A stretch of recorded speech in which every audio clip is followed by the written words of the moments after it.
हमारे साथ में एक जना नया कलाकार आइल बने भाई सुदर्शन साहनी, जे हमारे क्षेत्र में जे भी इनके देखले हुई सूरदास के नाम से जानल जाने।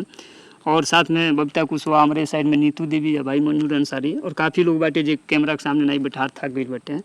तो हम बोलब तो नहीं मजा। सुदर्शन भाई तू एक बार तनी बोला, लोग वीडियो शेयर करें। अरे बचवा तनी हमरो वीडियो शेयर कर दे मर्दवा का क्षेत्र में हो के बेटा हमार नहीं शेयर हो तो हम को शेयर कर दे। हमार वीडियो जो जाने तक एकदम माजा चैनल भोजपुरी पर सब केहू देखो। माजा चैनल नहीं है सुदर्शन भाई, भोजपुरी माजा हो, भोजपुरी माजा चैनल भोजपुरी फेसबुक पर यूट्यूब पर भोजपुरी माजा। चलो ठीक बेटे, हम चाहब कि सुदर्शन भाई से तनी गाना सुनल जाए प्यारा सा। सुदर्शन भाई सबके हेने ताक के गइयो तनी लोग तनी खुश हो जाए। सनम भूला न जइहा ससुराल में तू जाके, हमरा के जन सतइहा पियवा के प्यार पाके। है सनम भूला न जइहा ससुराल में तू जाके। बहुत बढ़िया बहुत बढ़िया। जब गाँव तोहरा आइब तो न देख के शरमइहा। सुदर्शन भाई अब आगे बढ़ल जा। इनके गाना मने सुन के कोनो शायरी याद आइल हो? हाँ तो सुनाई ना। शीत गिर के का होई कि बारिश होकबे ना करी, शीत गिर के का होई कि बारिश होकबे ना करी। ए सूरदास भाई रस दिल लगा का करम की मुलाकात होकबे ना करी। अरे होई सुदर्शन भाई तो दू लाइन कौरी गाना हो जाए एक बात पर। ये गाना बढ़ा के नहीं दू लाइन दूसर गाना हो कि वो पब्लिक के सुनाइबो। नहीं हां आओ ना कोनो हाट ना बजरिया से होला, उमरिया के रोग ह नजरिया से होला। तहिया हमार हकेदार बासितम के, इनका के मत मारो जा मार दो जहम के।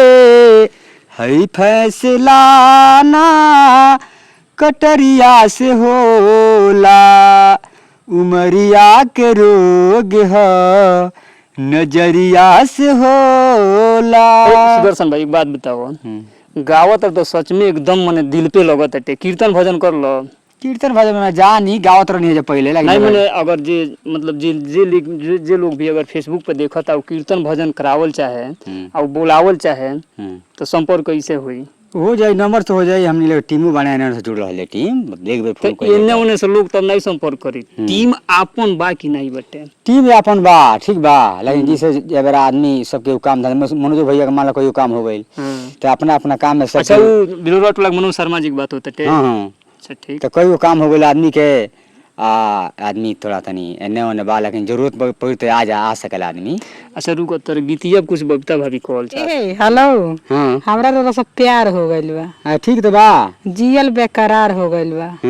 जहिया से नजरिया लड़ल बा ना नैना चार चार हो गइल बा। ठीक तो बा, हम भी कल ही बानी हो गए तो एक गीत और होके सुदर्शन भाई, यही पे एक गीत और होके एक गीत और होके यही पे होके गीत और। हां सुदर्शन भाई हां हेतना नइखे सोचे के, नहीं तो पब्लिक बोर हो जाई। लगे हाथ टपाटप गाना गाओ बटे ताकि लगे कि हाँ सुदर्शन भाई सूरदास बाणे तो का है भइल, लेकिन हिलावे वाला बाणे तनी हो जाएगा गौरी लगे हाथ।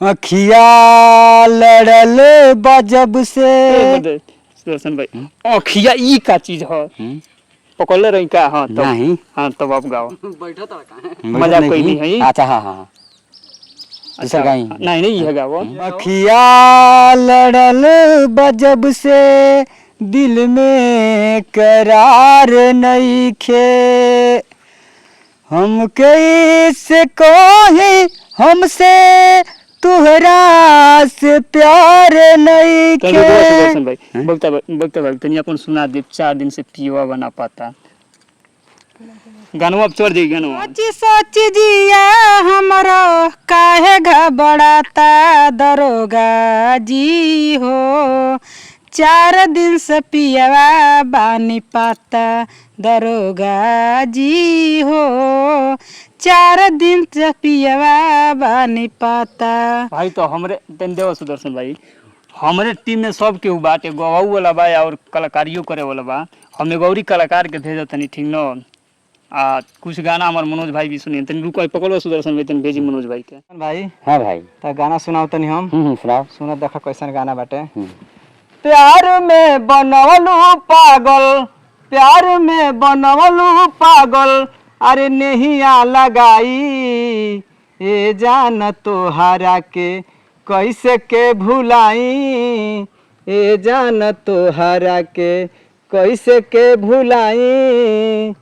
तू रही के रहे जब सनहिया के डोरी, आ काहे खाती मिले अइलू हमसे चोरी चोरी। तोरा से मिलल मजबूरी ना रहे, करीबी रहे ना बाकी दूरी ना रहे, जब मुस्कुराहटे से जान चल गई ऊ कोनो चाकू रामपुरी ना रहे। वाह सुदर्शन भाई कैसा लागल? बहुत बढ़िया लागल। बहुत बढ़िया लागल। बहुत अच्छा तो बढ़िया, ठीक बहुत बात, तब तक हमनी के वीडियो में रो सब लाइक करे दे वीडियो के, और चैनल भोजपुरी मजा के कॉमेडी के रे फॉलो करे जा और लाइक करे जा, और दबा के तनी शेयर कर दी जा। ए टीम के पर बनौले रही जा, आशीर्वाद देले रही जा, आकि जे सूरदास जी पर आकि जल्दी के यहाँ तरक्की करी और आगे बढ़ाई जा सब। नमस्कार तब तक के लिए।